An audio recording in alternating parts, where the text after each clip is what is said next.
وجود زن سے ہے تصویر کائنات میں رنگ، اسی کے ساتھ سے ہے زندگی کا سوز درون، شرف میں بڑھ کے ثریا سے مشتاق خاک اس کی کہ ہر شرف ہے اسی درج کا در مکنون، مکالمات افلاطون نہ لکھ سکی لیکن اسی کے شعلے سے ٹوٹا شرار افلاطون۔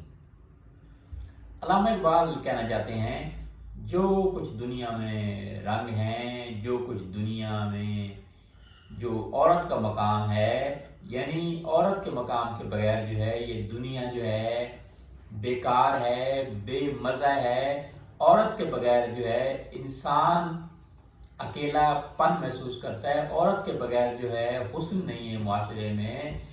اور افلاطون کی مثال یہ دے کر کہنا چاہتے ہیں کہ افلاطون ایک یونانی فلسفی تھا۔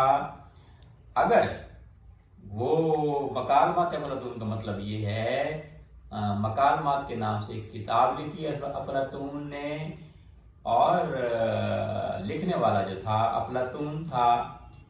اقبال یہ کہنا چاہتے ہیں کہ افلاطون جیسا فلاسفر بھی جو ہے وہ تب تک کتاب نہیں لکھ سکتا تھا جب اس کی ماں اس کو تربیت نہ دیتی۔ تو یہ جو کچھ افلاطون بھی ہے، مکالمات کا مطلب آپس میں گفتگو کرنا، تو آج افلاطون جو کچھ ہے وہ بھی اپنی ماں کی وجہ سے ہے۔ اقبال یہ کہنا چاہتے ہیں معاشرے میں جو ہے ماں کا جو مقام ہے، جو بہن کا مقام ہے، جو بیٹی کا مقام ہے، آج میں اور آپ جو کچھ ہیں وہ اپنی ماں کی تربیت کی وجہ سے ہیں۔